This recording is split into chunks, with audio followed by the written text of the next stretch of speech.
Hello everyone, welcome to my channel code story with Mike. आज थोड़ा late हो गया है बिकॉज आई वाज बिजी।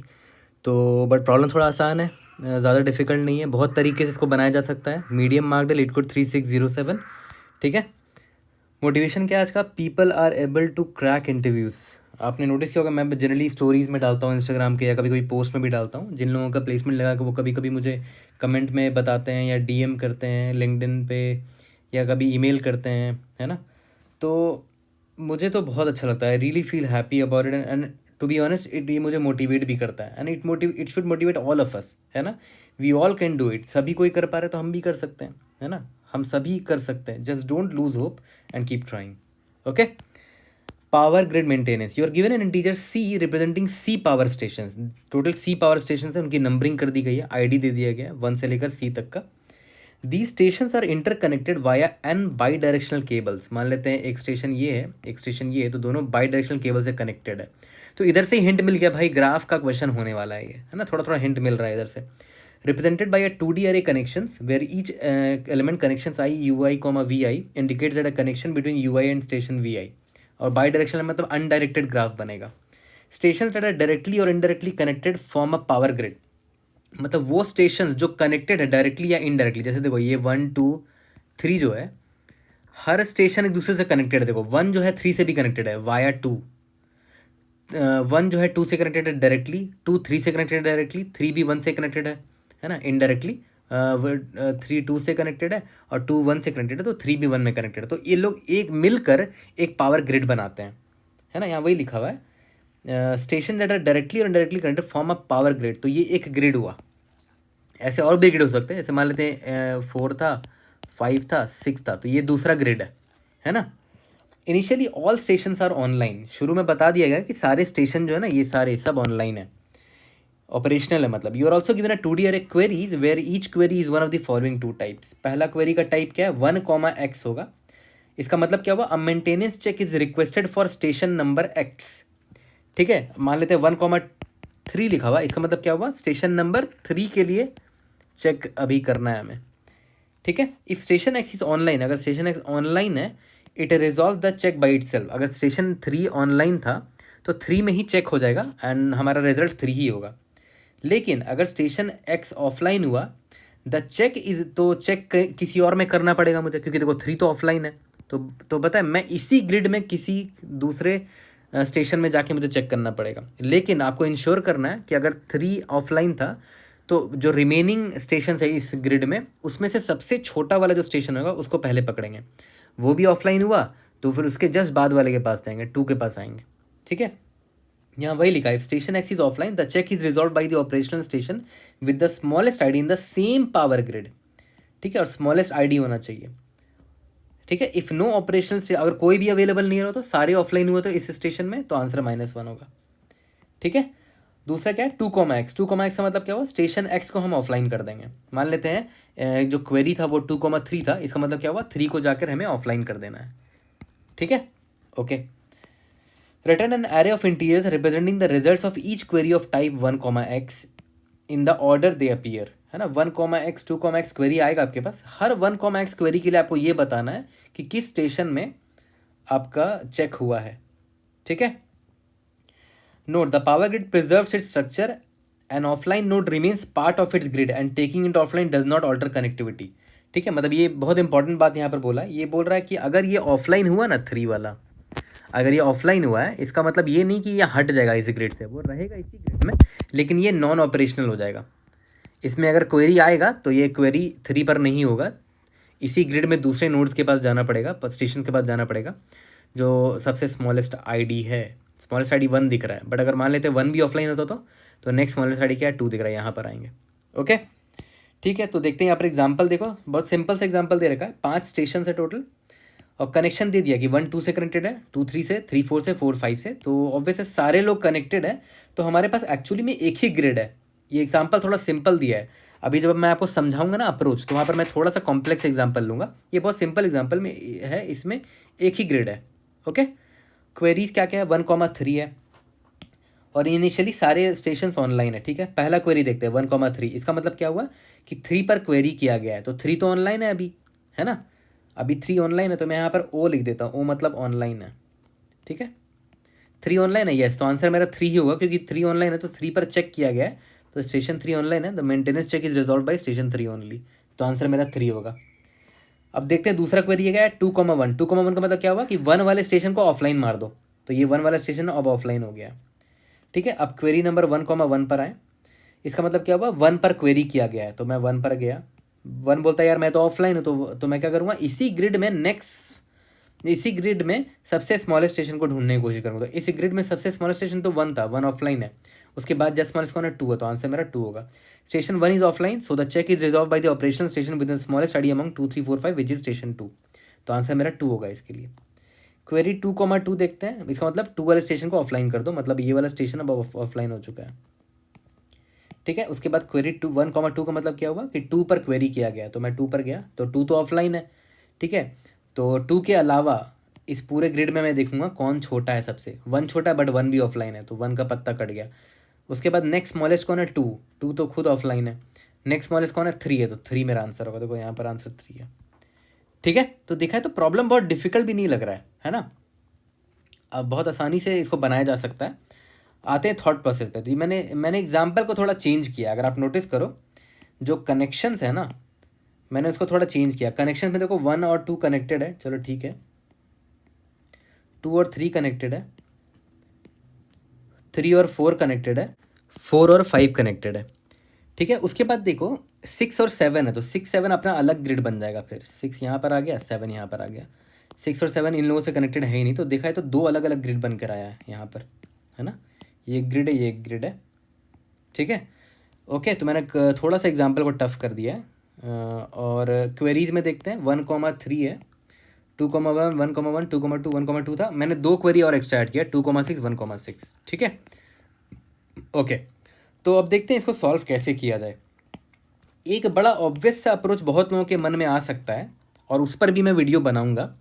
बहुत लोगों को लग रहा होगा कि यहाँ पर देखो ये एक इलाका है, और यहाँ पर 1 जो है वो इस इलाका को बिलोंग करता है। मान लेते हैं इस इलाके का नाम ग्रिड 1 दे देते हैं, G1 दे देते हैं, और ये दूसरा इलाका है, इलाका बोले तो कंपोनेंट, है ना। 2 जो है कंपोनेंट 1 को बिलोंग करता है, C1 नाम देता है, C1 मतलब कंपोनेंट 1, C2 मतलब कंपोनेंट 2। 3 जो है कंपोनेंट 1 को बिलोंग करता है, 4 जो है कंपोनेंट 1 को बिलोंग करता है, 5 जो है कंपोनेंट 1 को बिलोंग करता है। सिमिलरली 6 जो है कंपोनेंट 2 को बिलोंग करता है, 7 जो है कंपोनेंट 2 को बिलोंग करता है।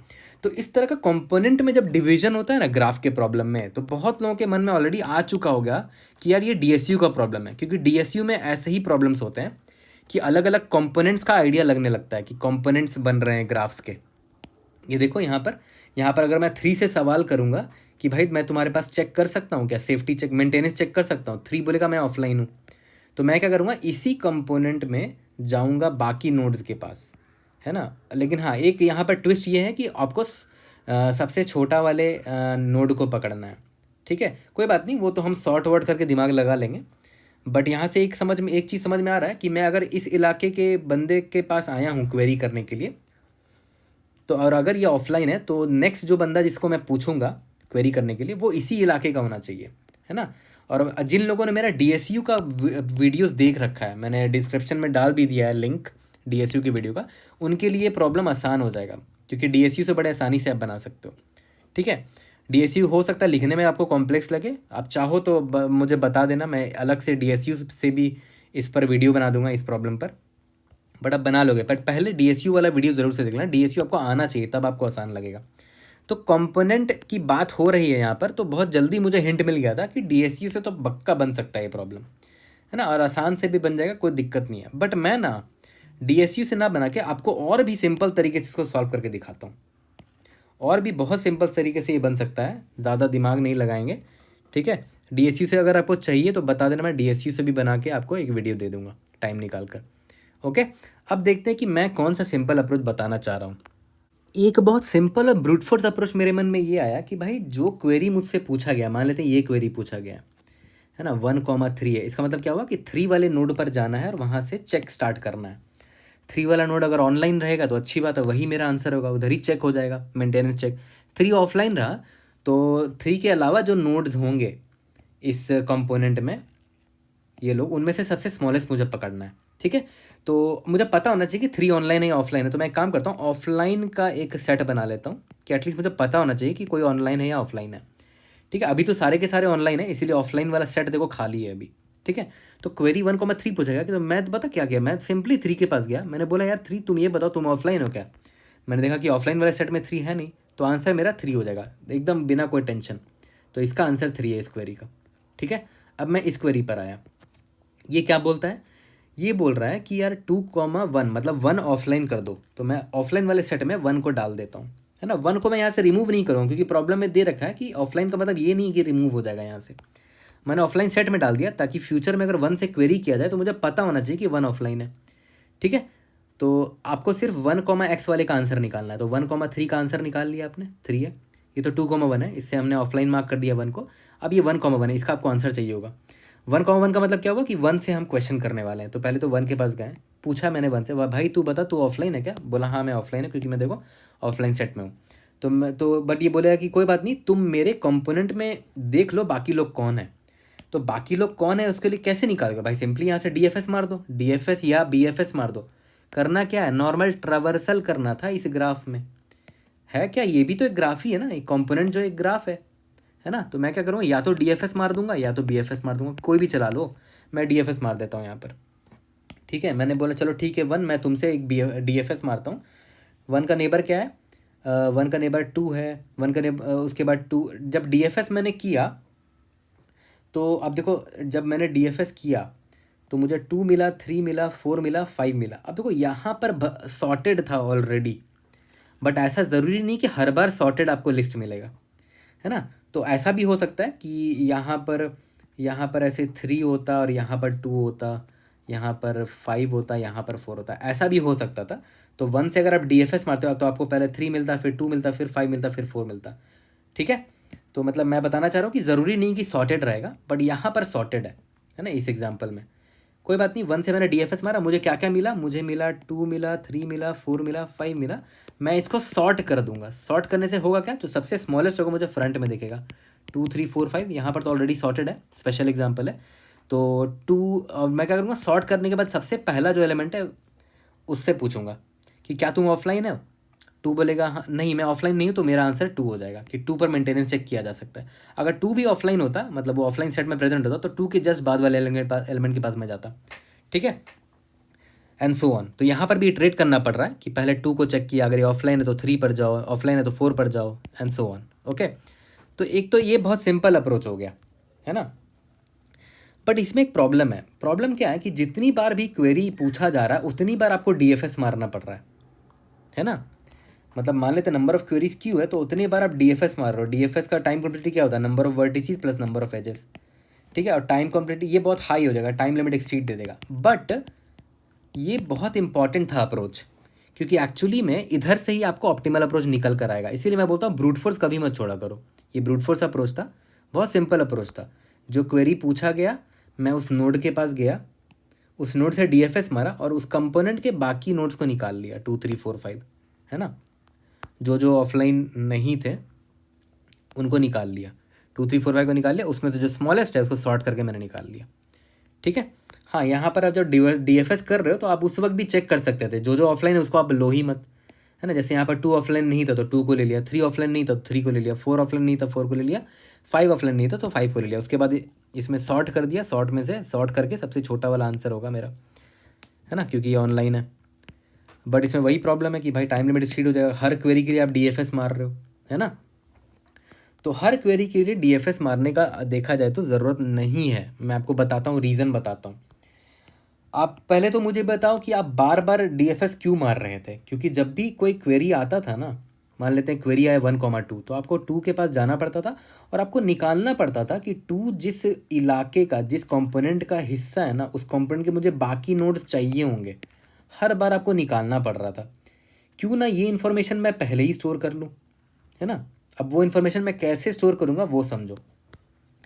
मैं क्या करूँगा, मुझे तो पता है ना कि ये लोग एक कंपोनेंट नंबर 1 के हिस्सा, ये लोग हैं 1 2 3 4 5 क्या है, कंपोनेंट नंबर 1, C1 नाम दे देते इसको, ये C1 का हिस्सा है, C1 के मेंबर्स हैं वो लोग, और ये C2 कंपोनेंट नंबर 2 के मेंबर्स हैं।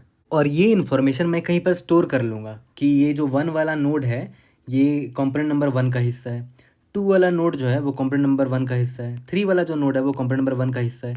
इससे मुझे फ़ायदा पता है क्या हो रहा है कि जैसे ही मुझे कोई क्वेरी मिलता है ना, जैसे मान लेते हैं मुझे क्वेरी मिला 1,2, तो मैं 2 वाले नोड के पास जाऊँगा, 2 से पूछूंगा 2 तू किस कंपोनेंट का है, तो 2 बोलेगा कि मैं C1 कंपोनेंट का हूँ, ये भी C1 कंपोनेंट का, ये भी C1 कंपोनेंट का, ये भी C1, ये भी C1 कंपोनेंट का है। तो मैं क्या करूँगा, ऑलरेडी क्या करूँगा, मतलब मैंने एक तो अरे बना रखा होगा कि कौन सा नोड किस कंपोनेंट का है, वो मैं स्टार्टिंग में ही बना लूँगा, 0 1 2 3 4 5 6 7। तो देखा जाए तो 1 2 3 4 5 जो है वो C1 कंपोनेंट का है, C1 C1 C1 C1 C1। ठीक है, C1 ना लिखने से अच्छा कोई इंटीजर ही ले लो, जैसे 1 2 3 4 5 है ना, वो मान लेते हैं कंपोनेंट नंबर 1 का हिस्सा है, तो 1 1 1 नाम दे दो, है ना। क्यों C1 लोगे, C1 में ये कैरेक्टर है और ये इंटीजर है, इससे अच्छा आप एक इंटीजर वैल्यू ले लो 1 1 1 1 1। इसका मतलब क्या हुआ, दो सभी लोग कंपोनेंट नंबर 1 का हिस्सा है। ओके, सिमिलरली 6 और 7 को देखो कंपोनेंट नंबर 2 का हिस्सा है, तो यहाँ पर 2 2 लिख देते हैं, या फिर 6 6 लिख देते हैं। 6 6 मतलब क्या हुआ कि ये जो कंपोनेंट है उसमें 6 जो था ना, इसी के नाम पर मैंने इस कंपोनेंट का नाम भी दे दिया, इसका नाम 6 दे दिया, मतलब ये इस कंपोनेंट नंबर 6 का हिस्सा है, ये भी कंपोनेंट नंबर 6 का हिस्सा है। आप कुछ भी कंपोनेंट का नंबर दे सकते हो, है ना। यहाँ पर लिख देते हैं ये कंपोनेंट नंबर 1 का हिस्सा है, ये कंपोनेंट नंबर 6 का हिस्सा है, मतलब आईडी मान लो, कंपोनेंट का आईडी क्या है, यहाँ पर 1 है, यहाँ कंपोनेंट का आईडी क्या है, यहाँ पर 6 है। ठीक है, तो यहाँ से आपको साफ साफ दिख रहा है कि देखो 1 1 1 1 वाले सारे एक ग्रुप में हैं, 6 6 6 वाले एक अलग ग्रुप में है। ओके, तो अब जब क्वेरी मुझसे पूछा जाता है 1,2, मतलब 2 से मुझे मेंटेनेंस चेक करना है, तो मैं 2 के पास जाऊँगा, सबसे पहले ये चेक करूँगा कि 2 तुम किस आईडी कंपोनेंट आईडी के हो, तो वो मैं यहाँ से पता कर सकता हूँ, है ना। इस एरे में जाऊँगा, यहाँ से मुझे पता चल जाएगा कि हाँ भाई ये इस आईडी का है ना। कंपोनेंट का आईडी, इसका नाम क्या देते हैं, कंपोनेंट आईडी, तो मैं आराम से निकाल लूँगा, कंपोनेंट आईडी में 2 था ना, 2 से पूछूंगा तो मिल जाएगा 1। अब मुझे बस इतना जानना है कि ये जो कंपोनेंट आईडी 1 है ना, उस 1 में कौन कौन से एलिमेंट्स थे, है ना। याद करो कंपोनेंट आईडी 1 में इतने सारे एलिमेंट्स थे, ये भी मैं पहले ही स्टोर करके रख लूँगा, है ना। कंपोनेंट आईडी 1 था, मतलब यहाँ पर ये कंपोनेंट का आईडी है और इसमें कौन कौन से एलिमेंट्स थे, इसको भी मैं पहले ही स्टोर करके रख लूँगा, क्योंकि ये तो कभी चेंज हो ही नहीं रहा ना, प्रॉब्लम में तो साफ साफ दे दिया है कि ये जो ग्रिड है ये कभी चेंज नहीं होगा, कोई ऑफलाइन भी अगर होता है ना तो उसको मुझे यहाँ से हटाने की ज़रूरत नहीं है ना। तो यहाँ पर 1 आईडी में कौन कौन से एलिमेंट्स हैं, 2 है, कौन कौन है लिख लेता हूँ, 1 2 3 4 5 है ना। कंपोनेंट आईडी नंबर 1 में 1 था, 2 था, 3 था, 4 था, 5 था। अब ज़रूरी नहीं है सॉर्टेड रहे, ये कुछ ऐसा भी हो सकता था 2 3 1 4 5। तो मैं क्या करूँगा ना, देखा जाए तो यहाँ पर मुझे एक मैप जैसा फीलिंग आ रहा है यहाँ पर कि कंपोनेंट आईडी और उसके कॉरस्पॉन्डिंग कौन कौन से एलिमेंट्स हैं। तो यहाँ पर ये तो इंटीजर होगा कंपोनेंट जो आईडी होगा, और जो एलिमेंट्स होगा ना, मैं एक ऑर्डर्ड सेट ले लेता हूँ, कुछ भी आप ले सकते थे, कोई भी ऑर्डर्ड डेटा स्ट्रक्चर, मैं ऑर्डर्ड सेट ले रहा हूँ ताकि यहाँ पर जो भी एलिमेंट्स होंगे ना, स्टेशंस होंगे ना, वो ऑलरेडी सॉर्टेड फैशन में होगा, 1 2 3 4 5 होगा। सिमिलरली कंपोनेंट आईडी 2 में कौन कौन से स्टेशंस थे, स्टेशन नंबर 6 था, स्टेशन नंबर 7 था। ठीक है, तो यहाँ पर एक मैप की मुझे ज़रूरत लगी। देखो यही बोलता हूँ, इसी तरह सॉल्व किया करो, जब रिक्वायरमेंट हो तब डेटा स्ट्रक्चर डिसाइड होता है। ऐसे पहले से रटा रटाए सोल्यूशन कि भाई मैप ले लो और बना लो, वैसे नहीं सीख पाओगे कभी भी। मुझे रिक्वायरमेंट फील हुई तो मैंने मैप लिया, फिर मुझे रिक्वायरमेंट फील हुई कि मुझे ऑर्डर्ड डेटा स्ट्रक्चर यहाँ पर रखना चाहिए क्योंकि मुझे सबसे स्मॉलेस्ट वाला चाहिए, है ना। इसलिए मैंने यहाँ पर देखो, यहाँ पर सेट ले लिया, ऑर्डर्ड सेट ले लिया। तो everything is based requirement based, जिसकी रिक्वायरमेंट है उसकी वो डेटा स्ट्रक्चर आपको लेना चाहिए। तो अब देखो फ़ायदा क्या हुआ मुझे, ये क्वेरी था मान के चलते हैं 1,2, तो मैं 2 वाले नोड से सबसे पहले ये पता गया कि तेरा आईडी कौन है, आईडी मिल गया 1 है। अब मैं इस मैप में गया, आईडी नंबर 1 पर गया, ठीक है। अब मैं पूछूंगा कि भाई 1 आईडी में कौन कौन से ऑनलाइन स्टेशंस हैं। शुरू में तो सारे ऑनलाइन स्टेशंस थे, ठीक है। अब उससे पहले तो ये चेक करेंगे कि भाई क्वेरी किस पर किया गया था, क्वेरी 2 पर किया गया था। तो पहले तो ये चेक कर लेता हूँ कि इस आईडी में 2 है क्या, हाँ 2 है, इसका मतलब 2 ऑनलाइन है। तो प्रॉब्लम में याद है बोला गया था कि अगर ये जिस स्टेशन से क्वेश्चन किया गया है अगर वो स्टेशन ऑनलाइन है तो आंसर वही हो जाएगा, तो आंसर मेरा 2 होगा सिंपली, ठीक है। और अगर 2 मेरा इसमें नहीं होता, है ना, इस सेट से मैंने हटा दिया होता। मान लेते हैं कि मुझे 2,2 बोला गया था, इसका मतलब क्या हुआ, 2 को ऑफलाइन करना है आपको। तो मैं क्या करता, इस सेट से 2 को हटा देता खाली, है ना, आराम से। पहले तो 2 का आईडी निकालता, 2 का आईडी निकाल लिया, 1 है, इस आईडी पे गया और इस सेट से 2 को इरेज कर दिया, तो 2 हट गया, इसका मतलब 2 ऑफलाइन है।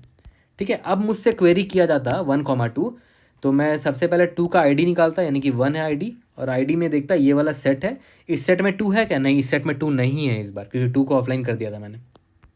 ठीक है, और अगर ये ऑफलाइन है तो मैं क्या करूँगा, इस सेट में सबसे स्मॉलेस्ट आईडी वाला स्टेशन चाहिए, तो ऑब्वियस बात है ये ऑर्डर्ड सेट है, तो बिगिनिंग में जो एलिमेंट होगा, है ना, जो भी सेट होगा, ये सेट डॉट बिगिन में जो एलिमेंट होगा, है ना, ये मेरा क्या होगा, सबसे स्मॉलेस्ट स्टेशन होगा। ठीक है, और हम हमेशा ये इंश्योर करेंगे कि यहाँ पर इस सेट में जो जो स्टेशंस है वो ऑनलाइन स्टेशंस ही होने चाहिए, अगर वो ऑफलाइन है तो यहाँ सेट से मैं हटा दूंगा। ठीक है, तो आपने देखा कितना आसान कर दिया हमने अपने अप्रोच को।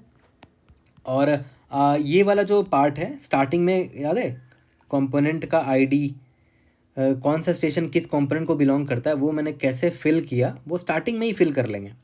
जैसे ही मैंने ग्राफ बना लिया ना, ग्राफ कैसे बनाऊंगा, एडजेसेंसी लिस्ट से मैंने ग्राफ बना लिया, मैं क्या करूँगा, पहले कंपोनेंट पे डीएफएस मारूंगा। ठीक है, मान लेते हैं मैंने डीएफएस मारा और इस नोड का वैल्यू क्या है, 1 है ना। ठीक है, 1 अभी तक विजिटेड नहीं था, तो मैं इस पर 1 पर आया और मैंने 1 के लिए कंपोनेंट आईडी 1 मान ली। ठीक है, फिर 1 का नेबर में गया, 2 विजिटेड नहीं है, ठीक है, 2 पर 2 कनेक्टेड है, तो 2 के लिए भी सेम 1 ही कंपोनेंट आईडी मान लिया। फिर 2 का नेबर 3 है, 3 का भी कंपोनेंट आईडी 1 मान लिया। 3 का नेबर 4 है, 4 का कंपोनेंट आईडी 1 मान लिया। 4 का नेबर 5 है, 5 का कंपोनेंट आईडी 1 मान लिया। 5 का कोई नेबर नहीं है, 5 का नेबर एक 4 दिख रहा है वापस से, बट 4 ऑलरेडी विजिटेड है तो वापस जाएंगे नहीं, है ना। ठीक है, तो मैंने डीएफएस कर लिया और सारे, मैंने 1 से डीएफएस मार स्टार्ट किया था ना, तो सारे विजिट हो गए, 1 2 3 4 5 सब विजिट हो गए, V V V V V, ताकि नेक्स्ट टाइम मैं जब 2 से डीएफएस मारूँ, ठीक है, तो 2 तो ऑलरेडी विजिटेड है, तो 2 में मैं कुछ नहीं करूँगा। फिर 3 से डीएफएस मारा, 3 भी ऑलरेडी विजिटेड है, 4 भी ऑलरेडी विजिटेड है, 5 भी ऑलरेडी विजिटेड है, फिर मैं 6 पर आऊँगा। क्या 6 विजिटेड है, नहीं, 6 अभी तक विजिटेड नहीं था, तो मैं क्या करूँगा, यहाँ से कंपोनेंट आईडी 6 असाइन करना स्टार्ट करूँगा। तो मैं बोलूँगा कि नोड कौन सा है, 6 है ना, मैं 6 पे जाऊँगा, कंपोनेंट आईडी 6 मान लिया इसके लिए, 6 को विजिट मार्क किया। 6 का नेबर कौन है, 7, 7 को 7 विजिटेड नहीं था, उसको विजिट मार्क किया और उसका कंपोनेंट आईडी भी, उसका भी 6 ही रख दिया, तो इसका आईडी 6 रख रहे हैं हम लोग। कोई भी आप आईडी रख सकते हो, मैंने आईडी क्या किया है कि जिससे डीएफएस मैंने स्टार्ट किया है ना, उसका जो भी वैल्यू है वही उसी का वैल्यू आईडी रख दिया है। आप किसी और कुछ भी और भी रख सकते थे, इसको विजिट मार्क कर दिया। ठीक है, ये विजिट हो गया, ये भी विजिट हो गया। 7 का कोई नेबर नहीं है, यहीं पर रुक गया। अब 7 से ट्राई करते हैं डीएफएस, है ना, हर नोड से जाके डीएफएस मैंने ट्राई कर लिया, जो जो विजिटेड हैं वो दोबारा विजिट होंगे ही नहीं। इसका मतलब जितने कॉम्पोनेंट्स हैं बस उतने बार ही डीएफएस मुझे कॉल करना पड़ा। ये कॉम्पोनेंट था, इस पर जब मैंने डीएफएस कॉल किया तो सारे विजिट हो गए ना, अब दोबारा मुझे डीएफएस हिट करने की ज़रूरत नहीं है। फिर यहाँ पर एक कंपोनेंट है, यहाँ पर मैंने एक बार डीएफएस मारा और सारे विजिट होगा क्योंकि सब कनेक्टेड थे, तो डीएफएस मुझे हर नोड के लिए, हर क्वेरी के लिए हिट नहीं मारना पड़ रहा, बस जितने कंपोनेंट है उतने बार डीएफएस मारना पड़ रहा। ठीक है, तो मैंने जब डीएफएस मारा तो उसी दौरान मैंने ये वाला एरे फिल कर लिया कि कौन सा नोड किस कंपोनेंट आईडी में है। ठीक है, और उसी दौरान मैं ये भी स्टोर करता रहूँगा कि जो भी आईडी है उस आईडी में जो भी एलिमेंट मुझे मिल रहा है उस सेट में स्टोर करता चला जाऊँगा, है ना। ये एक्चुअली में क्या है, मेरा एक अनऑर्डर्ड मैप है जिसका पहला एलिमेंट क्या है, आईडी है, आईडी बोले तो इंटीजर, और दूसरा देखो तो क्या है, इस आईडी के करस्पॉन्डिंग कितने एलिमेंट्स हैं, कौन कौन एलिमेंट्स हैं, उसके लिए मैंने एक ऑर्डर्ड सेट लिया है, सेट ऑफ इंटीजर्स। ठीक है, इसका नाम क्या देते हैं, आईडी एलिमेंट्स, है ना, या तो कंपोनेंट एलिमेंट्स, किस कंपोनेंट में कौन कौन से एलिमेंट है वो पता चल जाएगा मुझे। ठीक है, अब एक काम करते हैं, इतना ही था बस यहाँ पर, देख रहे हो, तो इसीलिए मैंने आपको पहले ब्रूट फोर्स बताया और वहाँ से डिराइव किया कि ब्रूट फोर्स में क्या दिक्कत थी, फिर जो दिक्कत थी उसको मैंने इम्प्रूव करने की कोशिश की। और यहाँ पर इम्प्रूव कैसे किया, मैंने प्री प्रोसेसिंग कर लिया, है ना, डीएफएस मार के प्री प्रोसेसिंग कर लिया और ये 2 जानकारी स्टोर कर ली, बस ये 2 जानकारी, इसके अलावा कुछ चाहिए ही नहीं था मुझे, देखा जाए तो। हर एलिमेंट कौन से कंपोनेंट आईडी का है और किस कंपोनेंट आईडी में कौन कौन से एलिमेंट है, मुझे अल्टीमेटली वही तो चाहिए होता है, किस कंपोनेंट आईडी में कौन कौन से एलिमेंट है ना, बस ये 2 चीज़ चाहिए होता है। ओके, अब एक काम करते हैं, हमेशा की तरह एक कंप्लीट ड्राई रन मारते हैं, कंप्लीट ड्राई रन, क्योंकि बहुत लोगों को ड्राई रन देखना में काफ़ी कन्वीनियंस होता है, इसीलिए मैं ड्राई रन कर देता हूँ। तो देखो मैंने यही वाला एग्जांपल ले लिया, आराम से जल्दी जल्दी इसका ड्राई रन कर लेते हैं। ग्राफ बना लेते हैं पहले तो, एडजेसेंसी लिस्ट बना लेना। 1 है, 2 है सॉरी 3 है, 4 है, 5 है और 6 7 है। तो एडजेसेंसी लिस्ट मैंने बना लिया। तो एडजेसेंसी लिस्ट याद है कैसे बनाते थे? एक अनऑर्डर्ड मैप लेते थे, यहाँ पर इंट होता था और ये वेक्टर ऑफ इंट होता था, मतलब इस नोड का कौन कौन नेबर है। 1 का नेबर 2 है, 2 का नेबर 1 है, क्यों? क्योंकि अनडायरेक्टेड ग्राफ है। सिमिलरली 2 का नेबर 3 है तो 3 का नेबर 2 है, एंड सो ऑन। तो मैंने ग्राफ बना दिया है, मान के चलते हैं ऐसे मैंने ग्राफ बना दिया। ओके, अब जब ग्राफ बना ली तो मैंने आपको क्या बोला था, मैं प्री प्रोसेसिंग करूँगा, प्री प्रोसेसिंग करूँगा। टोटल 7 नोड्स है ना, तो DFS जब मारूंगा प्री प्रोसेसिंग के लिए तो एक विजिटेड नाम का वेक्टर ले लेते हैं। हर नोड जो जो विजिट होगा इसको दोबारा नहीं विजिट करेंगे। 0 1 2 3 4 5 6 7, ये क्या है? विजिटेड वेक्टर है मेरा। ठीक है, 0 तो कोई नोड है ही नहीं, क्योंकि पावर स्टेशन हमेशा 1 से स्टार्ट होता है, 1 है ना, तो ये हटा दो। अब मैं स्टार्ट करूँगा 1 से, है ना। 1 विजिटेड तो है नहीं, अभी सारे फॉल्स हैं, तो मैं 1 से DFS मारूंगा। तो 1 से कनेक्टेड जितने एलिमेंट्स होंगे जो एक ही ग्रिड में होंगे वो लोग विजिट मार्क हो जाएंगे। मैंने 1 से DFS मारा, 1 विजिट था नहीं तो 1 को मैंने ट्रू मार्क किया, इसको विजिट मार्क किया सबसे पहले तो। और कंपोनेंट आईडी क्या मान ले? कंपोनेंट आईडी मान लेते हैं, कंपोनेंट आईडी अभी 1 लेके चलते हैं। ठीक है, क्योंकि नोड मेरा 1 था तो कंपोनेंट आईडी 1 ही लेके चलते हैं। और यहाँ पर एक मैप भी ले लेंगे जो क्या करेगा, ID वर्सेस एलिमेंट्स को स्टोर करेगा। और ये एलिमेंट्स क्या है? ऑर्डर्ड सेट है ना। तो अभी मेरा ID 1 था, उसमें मुझे ये 1 मिला तो मैंने 1 को डाल दिया।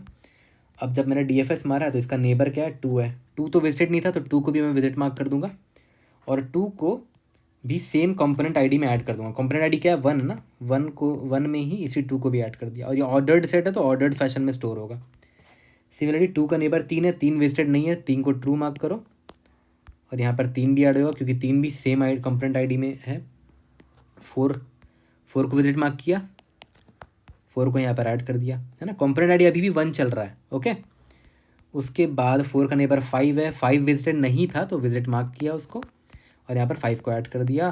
5 का कोई नेबर है जो अनविजिटेड है? नहीं, 5 का कोई नेबर है ही नहीं जो अनविजिटेड है, तो हम यहीं पर रुक जाएंगे। मेरा एक मैप में एक ये तो तैयार हो गया। ओके, अब उसके बाद मैंने याद है 1 से DFS मारा था पहले, है ना। तो अब उसके बाद मैं 2 से DFS मारूंगा, बट 2 ऑलरेडी विजिटेड है तो 2 से DFS नहीं मारूंगा। 3 विजिटेड है, 4 विजिटेड है, 5 विजिटेड है, 6 विजिटेड नहीं है तो 6 से मैंने DFS मारा। ठीक है, तो ID मैं 6 ले लूँगा, स्टार्टिंग वाला जो भी है उसी को ID मान लेते हैं। तो मैं यहाँ से DFS मारा, ये विजिटेड नहीं है तो इसको विजिट मार्क करो, ट्रू मार्क किया, और इसका ID का वैल्यू क्या है? 6 है ना, तो ID का वैल्यू 6 है, उसमें एलिमेंट कौन है? 6 है।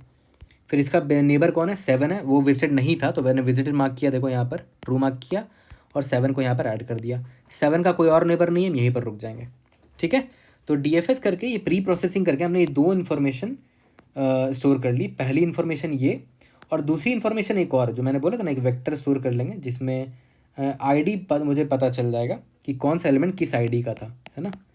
0 1 2 3 4 5 6 7। तो याद है जब हर एलिमेंट को मैं डालता था यहाँ पर सेट में तो मुझे पता होता था कि वो किस ID को बिलोंग करता है। ठीक है, तो 1 जो है, ये 1 जो है ID नंबर 1 को बिलोंग करता है, 2 भी ID नंबर 1 को बिलोंग करता है, 3 भी ID नंबर 1 को बिलोंग करता है, 4 भी ID नंबर 1 को बिलोंग करता है, 5 भी ID नंबर 1 को बिलोंग करता है, 6 जो है ID नंबर 6 को बिलोंग करता है, 7 जो है ID नंबर 6 को बिलोंग करता है। ठीक है, तो DFS के दौरान मैं ये फिल कर लूँगा और ये एक वेक्टर फिल कर लूँगा। अब ये दोनों इनफ है मेरे सारे प्रॉब्लम को सॉल्व करने के लिए। देखते हैं कैसे। सबसे पहला क्वेरी देखते हैं। सबसे पहला क्वेरी मेरा क्या है? 1,3 है। इसका मतलब क्या हुआ कि थर्ड वाले नोड पे जाओ, है ना। क्वेरी मेरा क्या है? 1,3 है, तो थर्ड वाले नोड पर जाओ। मैं थर्ड वाले नोड पर गया, पूछा भाई तेरा ID कौन है? ये थर्ड ही है ना, इसका ID 1 है, इसका मतलब मुझे 1 वाले कंपोनेंट में जाना है। तो ID जब 1 है तो मैं यहाँ पर गया मैप में, मुझे सारे एलिमेंट्स मिल गए एक बार में। मैं चेक कर लूँगा कि क्या 3 ऑलरेडी यहाँ प्रेजेंट है। हाँ प्रेजेंट है, मतलब वो ऑनलाइन है, तो वही मेरा आंसर होगा। तो आँख बंद करके मेरा 3 आंसर है। उसके बाद नेक्स्ट क्वेरी क्या है? 2,1। 2,1 का मतलब क्या हुआ कि 1 को ऑफलाइन मार्क कर दो, है ना। 2,1 है ना, तो पहले 1 को ऑफलाइन मार्क करना, पहले पता करो 1 किस ID में है। तो 1 किस ID में है भैया? 1 है, ID नंबर 1 में रहे, ठीक है। तो ID नंबर 1 वाले सेट में गए, यहाँ पर से 1 को हटा दिया है ना, इरेज कर दिया मैंने यहाँ पर, ओके। इसको इरेज कर दिया, ठीक है, इरेज कर दिया तो वहाँ से हट गया वो, मतलब वो अब ऑफलाइन है ना। नेक्स्ट क्वेरी क्या है वो देखते हैं। नेक्स्ट क्वेरी है मेरा ये 1,1, इसका मतलब क्या हुआ, 1 वाले नोड पर जाना है और उससे क्वेरी करना है, ठीक है। तो 1 वाले नोड किस ID में है वो पता करते हैं। 1 वाला नोड ID नंबर 1 पर है, तो ID नंबर 1 पर गए, देखें यहाँ पर ये एलिमेंट्स है। पहले चेक करूँगा कि 1 है क्या, नहीं, इस बार 1 प्रेजेंट नहीं है यहाँ पर, ठीक है। इस बार 1 यहाँ प्रेजेंट नहीं है, तो मैं क्या करूँगा, मैं डायरेक्टली बोलूँगा कि जो सबसे पहला एलिमेंट होगा ना यहाँ पर, पहले तो देख लो सेट एम्प्टी तो नहीं है ना, एम्प्टी नहीं है, मतलब ऑनलाइन स्टेशन है यहाँ पर। फिर सबसे पहला स्टेशन सबसे स्मॉल स्टेशन होगा, तो यही मेरा 2 आंसर होगा, है ना। तो मैं एक्चुअली मैं कैसे कर रहा हूँ, मान लेते हैं इसका नाम क्या है, इसका नाम मैप है मान लेते हैं। तो मैप में मैंने कौन सा ID डाला, ये वाला ID डाला, इससे मुझे सेट मिल गया, ये वाला सेट है ना। उसका डॉट बिगिन है ना, बिगिन से पॉइंटर मिलता है, उसको डी रेफरेंस करेंगे तो वैल्यू मिल जाएगा, तो मुझे इससे 2 मिल जाएगा। तो आंसर क्या मिला, इस क्वेरी का आंसर 2 मिला, है ना। और याद करो इस क्वेरी का आंसर 2 ही था, जहाँ तक मुझे याद है, हाँ आंसर 2 ही था इसका, ठीक है। तो इसी तरह आपको पूरा का पूरा प्रॉब्लम सॉल्व करना है, बहुत ही आसानी से ये प्रॉब्लम सॉल्व हो गया, है ना। आप चाहे तो DSC से ट्राई करो, नहीं बनता तो मुझे बताना, मैं वीडियो बना दूंगा उस पर। नेक्स्ट क्वेरी क्या है, 2,2, मतलब 2 को ऑफलाइन मार्क कर देना है। तो मैं क्या करूँगा, सबसे पहले देखूँगा कि 2 जो नोड है वो किस ID को बिलोंग करता है। क्वेरी का था 2,2, यहाँ पर अगर 2 है मतलब ये ऑफलाइन बनाने वाला क्वेरी है, तो 2 को पता करेंगे कौन से ID को बिलोंग करता है। 2 पर गया, ID क्या है, 1 मिला, ID इज इक्वल टू 1 मिला, तो मैं 1 वाले ID पर गया, यहाँ पर से 2 को इरेज कर दिया, ठीक है। ओके, नेक्स्ट क्वेरी क्या है भैया, नेक्स्ट क्वेरी है 1,2, मतलब ये 1 वाला क्वेरी है ना, 1,2, ये 1 वाला क्वेरी, 1 वाला क्वेरी में क्या होता था, 2 को मुझे क्वेश्चन करना पड़ता कि तेरे पास मेंटेनेंस हो पाएगा कि नहीं। तो पहले 2 का ID निकाल, 2 का ID कैसे निकालेंगे, यहाँ पर 2 पर गए, यहाँ 1 मिल गया, ID 1 है, 1 पर गया मैं यहाँ पर, क्या यहाँ 2 है, नहीं, तो 2 मेरा आंसर नहीं होगा। कोई बात नहीं, इसके अलावा क्या इस सेट में और भी एलिमेंट्स हैं, हाँ है। सबसे छोटा एलिमेंट कौन होगा, फ्रंट वाला, तो वही मेरा आंसर होगा। याद करो इसका आंसर 3 था, है ना। तो इसी तरह सभी का आंसर निकल आ जाएगा। ओके, सिंपल सा स्टोरी था, सिंपल सा ड्राई रन था। मैंने आपको ब्रूट फोर्स बताया और ब्रूट फोर्स में क्या दिक्कत थी वो बताया, उस दिक्कत को सॉल्व करने के लिए क्या क्या रिक्वायरमेंट था वो पकड़ते पकड़ते ही समझ में आ गया कि क्यों मैं अनऑर्डर्ड मैप ले रहा हूँ, क्यों मैं यहाँ ऑर्डर्ड सेट ले रहा हूँ, है ना, क्यों मुझे यहाँ पर एक वेक्टर चाहिए जिसमें ID की इन्फॉर्मेशन होनी चाहिए, एंड सो ऑन, ठीक है। इसी तरह सॉल्व किया करो हर प्रॉब्लम को, इंटरव्यूअर भी इंप्रेस हो जाएगा कि आपने रटा रटाया सॉल्यूशन नहीं बताया, आप ब्रूट फोर्स से आपने स्टार्ट किया, फिर आप गए ऑप्टिमाइजेशन पे। यही होता है रियल तरीका प्रॉब्लम सॉल्व करने का। जल्दी से कोड करते इसको फिनिश करते, वहीं पर टाइमर स्पेस को इसका कोड करते हैं। स्टोरी के हिसाब से सबसे पहले मुझे एडजेसेंसी लिस्ट यानी ग्राफ बनाना था, तो एडजेसेंसी लिस्ट के लिए मैं हमेशा यही लेता हूँ, ठीक है, ADJ। अब स्टार्ट करते हैं। कनेक्शंस दे रखा है मुझे, तो इसके हिसाब से मैं एडजेसेंसी लिस्ट बनाऊँगा। Auto and edge in connections, int u is equal to edge of 0, int v is equal to edge of 1, ठीक है। और ADJ of u dot push underscore back v, मतलब u v से connected है, ADJ of v dot push underscore back u, मतलब u v u से connected है, मतलब बाई डायरेक्शन लेज है, अनडायरेक्टेड ग्राफ है, ठीक है। ये तो हो गया। इसके बाद मैंने क्या बोला था कि नोड 1 से स्टार्ट करेंगे, node is equal to 1, node is less than equal to, total C stations थे ना, नोड प्लस प्लस, सभी से DFS मारने की कोशिश करते हैं, है ना, लेकिन वो विजिटेड अगर नहीं है तभी DFS मारेंगे ना। तो वेक्टर ऑफ बूलियन ले लेते हैं, विजिटेड टोटल C+1 ले लेते हैं स्टेशन, सभी को फॉल्स मार्क कर देते हैं। C+1 क्यों लिया, क्योंकि जो स्टेशन का नाम है वो 1 से स्टार्ट है, 1 से लेकर C तक है, इसलिए C+1 ले लिया, ठीक है। और हाँ, इफ़ अगर विजिटेड नहीं है, if visited not of visited of ये नोड, है ना, अगर ये नोड ये स्टेशन विजिटेड नहीं है तभी मैं इससे DFS हिट मारूंगा, ठीक है। बता देता हूँ, DFS नोड से मार रहे हैं, ADJ मेरा ये है, और नोड का ID क्या रखा जाए, यहाँ पर ले लेता हूँ int node underscore ID is equal to, या फिर ऐसे ले लेते हैं, component underscore ID is equal to जो भी नोड का वैल्यू वही ले लेते हैं, है ना। कंपोनेंट आईडी यहाँ पर पास कर दो। और एक और चीज़ मैंने आपको बताया था ना कि हमें ये भी स्टोर करना चाहिए कि ये जो नोड है किस कंपोनेंट, जो भी नोड्स कवर होंगे इस डीएफएस से वो इस कंपोनेंट आईडी को बिलोंग करेंगे, वो इन्फॉर्मेशन भी हमें स्टोर करना है। उसके लिए एक वेक्टर ले लेते हैं, वेक्टर ऑफ इंट, ठीक है, कंपोनेंट आईडी, ठीक है, कंपोनेंट आईडी, इसका भी साइज C+1 दे देते हैं। ओके ठीक है, तो ये भी पास कर देते हैं क्योंकि ये भी पॉपुलेट होगा। ओके, और हमने क्या सोचा था, और हमने एक सोचा था अनऑर्डर्ड मैप लेंगे, है ना। वो अनऑर्डर्ड मैप करेगा क्या, वो स्टोर करेगा कि कंपोनेंट आईडी क्या है, और उस कंपोनेंट आईडी में एक ऑर्डर्ड सेट ऑफ एलिमेंट्स होगा, ठीक है। तो वो भी यहाँ डिफाइन कर लेते हैं, unordered map of int comma set of int, इसका नाम क्या रख देते हैं, एमपी रख देते हैं, ठीक है। और वो एमपी भी हम यहाँ पास कर देते हैं। ओके, यहाँ तक क्लियर है। अब एक काम करते हैं, डीएफएस को अभी लिख देते हैं हम लोग, है ना, ताकि सब पॉपुलेट हो जाए मेरा। वॉइड डीएफएस, सबसे पहला चीज़ हम लोग क्या पास कर रहे हैं कि मेरा क्या नोड है, इंट नोड। उसके बाद जो मेरा एडजेसेंसी लिस्ट है वो पास कर रहे हैं,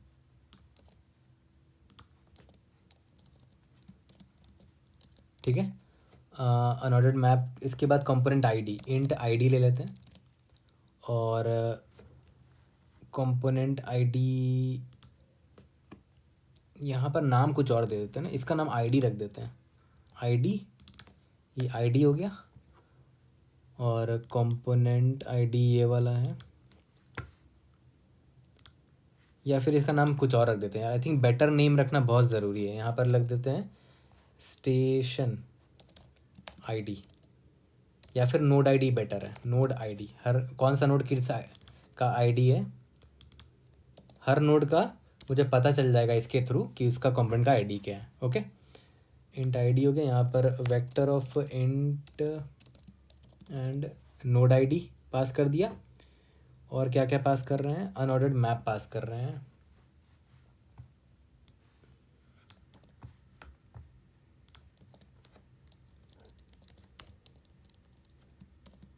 ठीक है, इतना कुछ पास कर रहे हैं। चलो स्टार्ट करते हैं। डीएफएस मैंने सबसे पहले क्या बोला, सबसे पहले तो विजिट मार्क कर दो उसको। विजिटेड वेक्टर पास कर भी रहे थे कि नहीं हम लोग, अच्छा वो नहीं पास किया हमने अब तक। विजिटेड भी तो पास करना होगा, यहाँ पर पास कर देते हैं लास्ट में, इधर था vector of Boolean and visited, ठीक है। विजिटेड ऑफ दिस नोड को सबसे पहले तो ट्रू मार्क कर दो, ठीक है, क्योंकि अब वो विजिट हो चुका है। उसके बाद मैंने क्या बोला कि जो ये जो मैप था, मैप है ना, इस मैप में नोड आईडी ये डाला मैंने, सॉरी इस मैप में आईडी डाला मैंने, इस आईडी में मुझे इंसर्ट कर दो इस नोड को। इससे मतलब क्या हुआ कि इस कंपोनेंट आईडी में ये वाला नोड प्रेजेंट है ना। ओके, और इसके बाद ये जो मेरा नोड आईडी था, नोड आईडी, इस नोड का क्या कंपोनेंट आईडी है, आईडी, ठीक है। अगर आपको वेरिएबल कंफ्यूजिंग लग रहा है तो कोई बात नहीं, आप अपने हिसाब से अच्छा वेरिएबल का नाम ले लेना। ओके, फॉर नेबर्स पर जाते हैं, int and NGBR in ADJ of this node, इसके सारे नेबर्स के पास जा रहे हैं, ठीक है। इफ़ अगर वो नेबर विजिटेड नहीं है, NGBR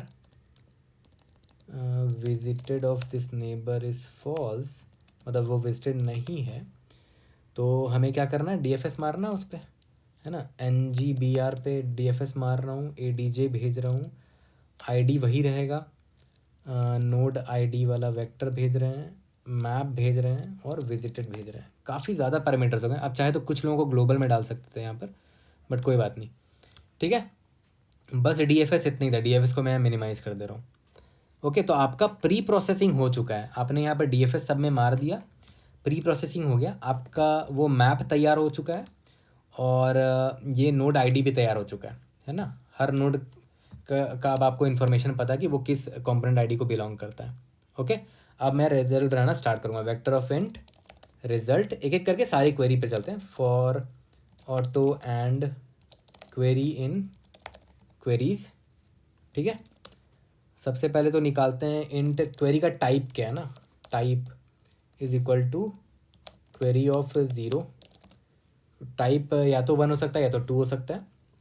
और x का वैल्यू क्या है, x is equal to query of 1। याद करो प्रॉब्लम दिया था ना 1, x या तो 2, x हो सकता है। तो टाइप या तो 1 होगा या तो 2 होगा, ओके। और x है वो मेरा नोड है, स्टेशन है मेरा, ये स्टेशन या फिर इसको नोड बोल सकते हो, ओके। अब सबसे पहला चीज़ मैं ये चेक करूँगा कि अगर टाइप मेरा 1 हुआ मतलब मुझे इस पर मेंटेनेंस चेक लगाना है, ओके। तो सबसे पहले तो भाई मैं ये चेक करूँगा कि तेरा आईडी क्या है। Int ID will be equal to जो भी एक्स है, एक्स बोले तो मेरा नोड है ना, इसका मुझे आईडी चाहिए। एक्स की जगह नोड ही ले लेते हैं ना, नोड वेरिएबल ज़्यादा अच्छा नाम है।